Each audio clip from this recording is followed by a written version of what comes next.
Well, let's turn our attention back to Libya now, because international leaders, including David Cameron, have gathered in Paris to make final preparations to impose a no-fly zone over Libya. Let's get the view on what's going on. The former MP, George Galloway, has actively campaigned against the occupations of Iraq and Afghanistan. Let's find out his view on Libya then. He's here with me in the studio. George Galloway, welcome. David Cameron has said that there's a moral case for action. He says that we have a duty to stop a humanitarian crisis from unfolding. Do you agree with him? Well, it's the double standards that get me. There's more people being gunned down, innocent protesters in Yemen, for example. And no one would dream of invading or imposing a no-fly zone on Yemen, because Yemen doesn't have oil. It's so transparently an attempt to protect British companies and other Western companies' massive investments in Libya that it is discredited in the Arab world. I saw your package saying there are Arab representatives at this meeting. Who are these Arab representatives? They can't even name themselves or the countries that they come from. But we know that the Arab League came out publicly and backed the UN resolution. But the Arab League is a collection of dictatorships. So we shouldn't be dealing with Arab nations? Well, no, but don't pray them in aid of an operation that's supposed to be standing up for human rights and democracy. The Arab League, without exception, is a collection of puppet presidents, corrupt kings, every one of them a dictator, every one of them now currently shooting their own people who are demonstrating for democracy. That's right, but what's the alternative? Do we stand by and watch Well, we are standing by, but we are standing by watching. We're standing by watching the Yemen president killing his people. We're standing by watching the Bahrain king killing his people. So what's the difference between them and Libya?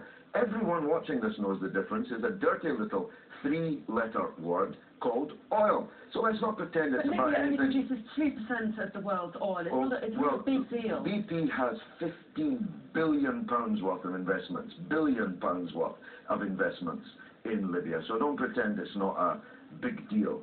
The truth is that we're not intervening in these other revolutions, but we are intervening in this for our own selfish interests. Now, that has two consequences. First of all, it generates more hatred and enmity against us around the world, and we will see that, believe me. Gaddafi, brute, armed brute, and buttressed brute by us and other Western countries, is not going to be any kind of blancmange. This is going to be a hotly contested military contest, and it will be contested not just in Libya.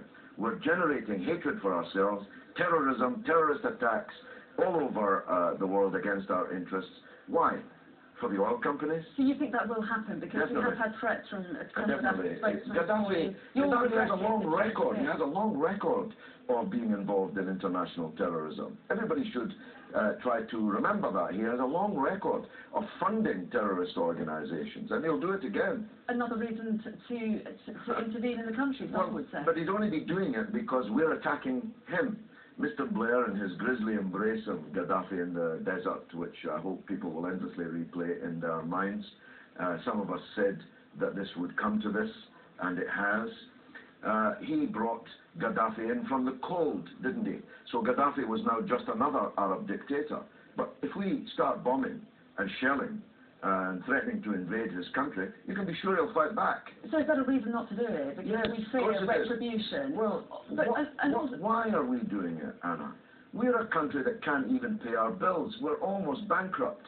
We're laying off hundreds of thousands of people. We can't keep our pensioners warm in the winter. How come we've got money to go to war after war after war in the interests of oil companies and arms companies? That's what people in Britain are asking themselves this morning. So would you say there are any circumstances that would justify any military intervention, or there should be no military intervention anywhere? No, I'm not a pacifist. If our interests are threatened, I'll be the first at the recruiting office to defend our country and our justifiable interests.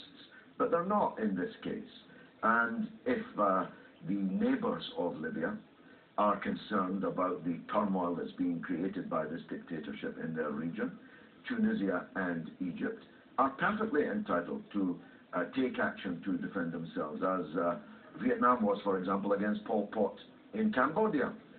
But the North Atlantic Treaty Organization and the former colonial powers in the Arab world have absolutely no right to enter into Libyan internal affairs at all. So my solution is let the Arabs sort this matter out. But British men and women and taxes being used to put one group of people in Libya in power rather than another, no thanks. George Galloway, thank you for coming in and sharing your views with us. Thank you. Let me just bring you a little bit of breaking news coming into us as Canadian fighter jets land in Manchester this lunchtime, we understand. And world leaders meeting in Paris say they could strike airstrikes against Gaddafi as soon as their meeting ends. That's the very latest. We'll have more on that after this short break.